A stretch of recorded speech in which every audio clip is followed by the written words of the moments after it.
I do not have depression, but I have many patients and close family members who do.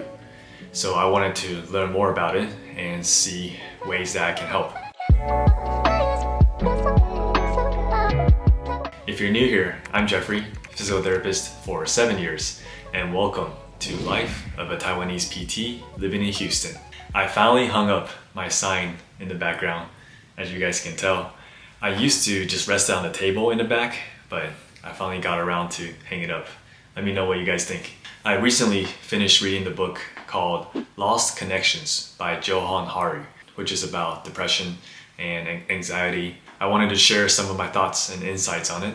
In general, I am seeing depression a lot more often and a lot more common in patients. At my workplace, for evaluations, they're always provided a handout, a questionnaire to fill out. It's called PHQ-9, and it assesses for depression and the severity of it. If they score above a certain number, then we provide them mental health resources. So a handout over some numbers they can call and people they can reach out to. And to be honest, I don't know how much that helps, just giving them handouts. I wanted to just learn more about depression and see ways that I can help and better understand.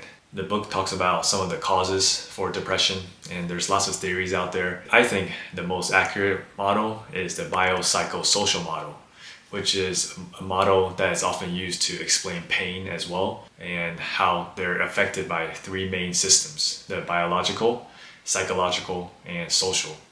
So I think that makes a lot of sense. I don't think everything can easily be explained by one system. There's a lot more going into it, so many different factors contributing to it, just like pain. Back then, depression was thought to be just like a hormone imbalance, lower levels of serotonin, dopamine, but there's definitely a lot more to it, especially since people who take antidepressants sometimes are still depressed. So if it is biologically, then some form of medication should help. The book also talks about how depression is caused by disconnection. So disconnection from a multitude of things, like disconnection from people, meaningful values, meaningful work, and from like nature. I think that can definitely be a main driver of depression when you're disconnected from all those things. With social media and new technology, I definitely think it affects our generation, and part of the reason why depression is much more eminent. For me, as I'm creating content, filming videos, I'm always conscious or being more aware of how it can impact my wife, my close family, and I never want to take away from my quality time spent with them. So I'm always mindful about what things to film and how I want to do it. I don't want to make it seem like we're staging something. I just want to get a couple clips here and there so I can still tell you guys the stories and share what I can. I definitely think you have to have that kind of boundary and balance, or else it can definitely take a toll on you, and don't want to do it for the wrong reasons. So, and with the holidays coming up, make sure you guys do the same. So spend time with your family, make sure you're present in the moment, and create some good memories. So how do we manage depression? And disclaimer, I am not a psychologist. These are not medical advice. These are just my opinion. But I think to start, you can definitely think about those things that contribute to it, like disconnection from the things that I've listed before. So you want to reconnect with people and finding some meaningful values you can stand behind, and hopefully finding work that is meaningful for you, and being connected with nature. So I think this is an interesting one, a big one, because when people travel, when you go to different places, it can definitely help. When you're on top of a mountain looking down, you'll see how big the world actually is and how little your problems are, and they can be pretty insignificant compared to everything that's around you. And when you're always in the same place, and when you're in the same routine, sometimes that can be hard to see. So you want to be able to see it from a different perspective and realize that there's a lot more important things out there. There was a quote from the book that I thought was pretty good and really stuck to me. It said, happiness is really being able to feel like you've impacted someone positively. It's basically saying helping others, seeing others happy can definitely bring along happiness for yourself. And Another thing they talked about was sympathetic joy. So being happy for others. And when you're able to do that, I think you'll be able to have unlimited happiness around you. So you can always find happiness around you when you can be happy for others. This week at work was Spirit Week. So every day there was like a different thing.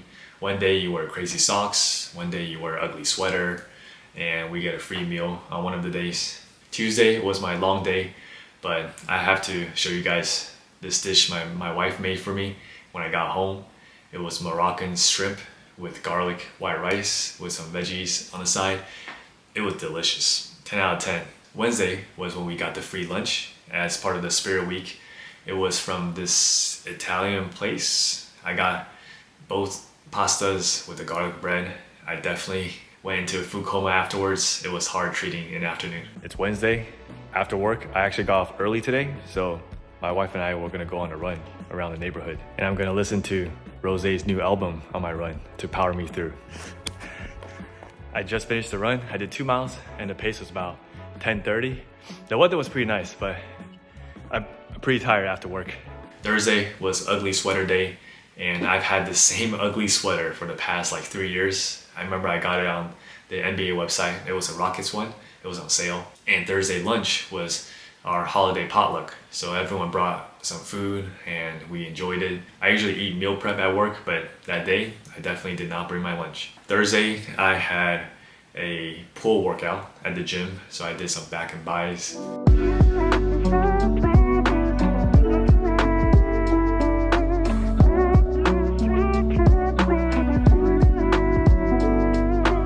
On Saturday, we went on a Costco trip.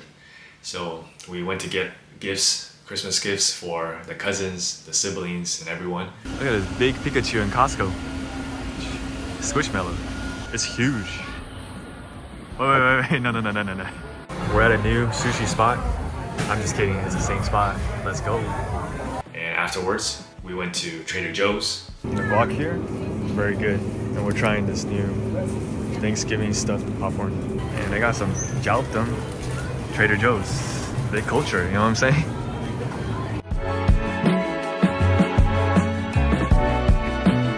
Sunday, I didn't do anything too eventful, anything out of the ordinary. I did renew my LSVT certification this weekend, and it took about maybe 2 hours. You have to watch some videos and take a exam at the end. Everything's good. I'm certified for another 2 years. Sunday, I went on my park run with Henry. So after the turkey trot, I'm still wanting to run at least once a week. We did 3 miles and my pace was 10 minutes, 17 seconds, so not too bad. The weather was actually pretty nice as well. And that will conclude this week's vlog. If you guys made it this far, might as well give it a thumbs up. And if you missed last week's vlog, be sure to click here to watch. I talk about how I'm a chill guy. Thank you guys for watching.